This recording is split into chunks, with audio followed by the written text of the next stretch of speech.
So I put this game together in 24 hours. But you're probably wondering why, Swammy? Well, a week ago, I received an email with a challenge. So the challenge was simple.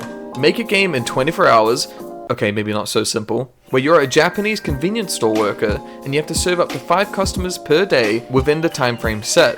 Okay, easy enough. There were some other rules I had to follow. I could use some of my own assets that I already own or created, and for anything I didn't have on hand, one of the rules is that I would have to use Tripo P2.0. It's the first AI tool for native quad topology and 50k triangle game asset generation. So traditionally, retopology takes hours of manual work, and existing AI tools produce uncontrolled topology and inconsistent quality, but P2.0 aims to fix that. It basically makes production-ready meshes in seconds, which are ready to drop into Blender, Maya, Unity, or in my case, Unreal, and any other pipelines you use. So in this video, I will be using assets I already own, and I'm going to be using Tripo Studio's Smart Mesh 2.0 to generate some models that I was missing to make this game come together. But first, we need a style and theme. So you might have heard of Fears to Fathom.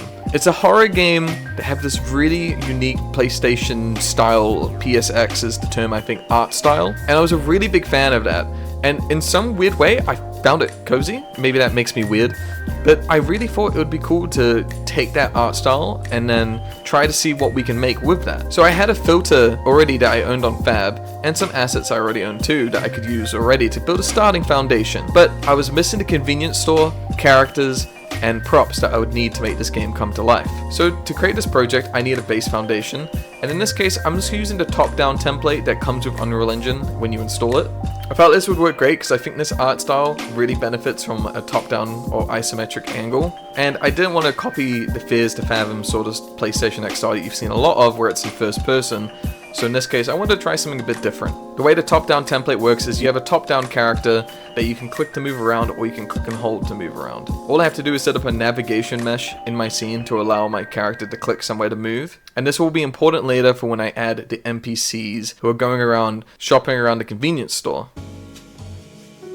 So the first thing I did was visit Tripo Studio, went to the workspace, selected Smart Mesh, and I inputted a prompt for what I wanted.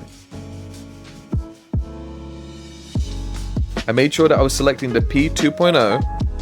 I selected my quad topology and set it to the highest polygon count possible. This is the first time you can generate native quad topology with up to 25,000 polycounts. So here's the final asset that was generated, and then now I can export it and use it in Unreal Engine. So after getting the convenience store made, I started building out the scene. Using a lot of different assets I had and generating some more assets using Tripo's Smart Mesh 2.0, I was able to build this scene. I'm really happy with how it looks, but it's missing a bit of action. So I used Tripo Smart Mesh 2.0 to generate a 3D car model of a Japanese car in the style that I'm using currently. I animate 2 cars in the level sequencer to move up and down the road on a loop. If given more time, I would have actually coded some AI that could drive into the store and you would actually see the NPCs entering and leaving the store. But in this case, due to time restraints, I'm just going to leave it at this. I think it looks pretty nice. So at this point, we have a store, we have an exterior, but now we need to head into the store. I also needed a 3D character model to use at this point, so I generated a character model for the game, and using Tripo, I was able to actually rig this model, and it comes with animations as well, which made my life a lot easier. In Unreal Engine, you can also easily retarget this using the IK rig to retarget this to any of your other animations or the UE5 Mani, in case you wanted to use your own animations and not Tripo's AI animations. Also a tip, when you're generating a character, I recommend using quad for characters, and then use triangles if you're using static meshes. So what I did is I simply added a box trigger at the front of the door, which when the player walks onto, they will be teleported to a new map. But first we need to make the new map, the interior map. So I went to the Tripo Studio and used the Smart Mesh 2.0 to generate an interior model without any floor. It was actually quite cool. I was able to enter and specify that I didn't want any floor, so I could use my own floor model. And then I was able to generate the texture, generate the PBR materials that I would need, and export it and drag it into Unreal Engine. As easy as that. So now we have the interior, and now I just need to drag it in, build up the scene, add some lights, adjust the post-processing, and make it feel like a real top-down scene. Okay, cool. So we have the scene now. We can walk around, that's great, but now we actually need some gameplay. To do that, I need an NPC, or an AI. So what I did is I created a blueprint for the AI, called it NPC. So then I had to generate the NPC character model, which I did, which is a typical salaryman, businessman that you would see in Japan. I thought this would work well. They're grabbing some food after being at the office. I felt like this would work for the late night vibes I was going for. I was heavily inspired by the vibes I got from Smoking Behind the Supermarket with You.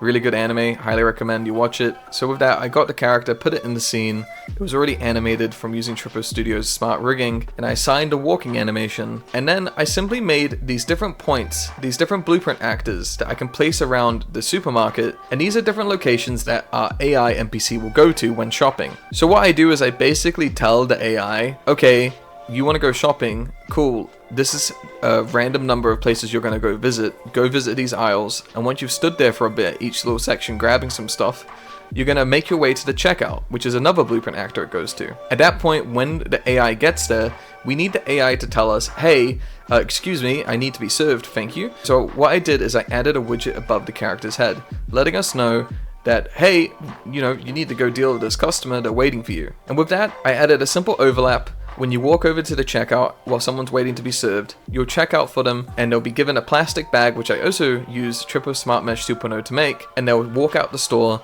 and then you have to wait for your next customer. The goal is to finish serving all the customers before 6 in the morning when your shift ends. Failing to do so would result in a game over. So with that, I coded a management system to basically handle all the timers that we would need, spawning of the actual NPC.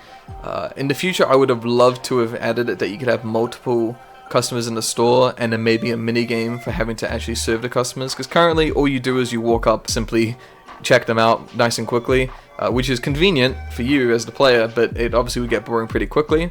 So if given more time, I definitely would have improved there. And when you finish your shift, you're able to leave the store, hang out outside, enjoy the calming music, the vibes. And with that, we have a full game concept pretty much. So this was actually really easy to make. Doing this in under 24 hours was still a challenge, but it was definitely helpful to have Tripo Studios helping me out here, as to be honest, there's some assets where you just can't find them online sometimes, and in my case I think it was really useful to have those assets there. So you're probably wondering, did AI make this game? No, I made this game concept. So no, it won't make you a game developer, it will give a game developer a week back.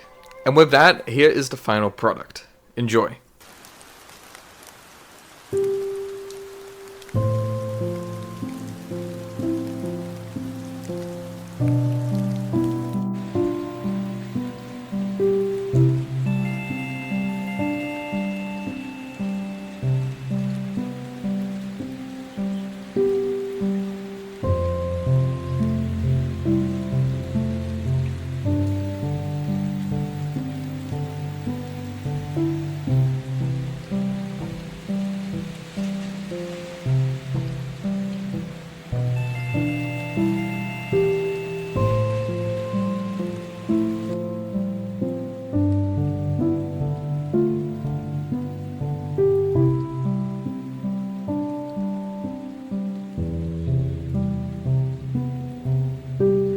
Be sure to sign up via my link for 300 free credits and use my code for 60% off your first month subscription.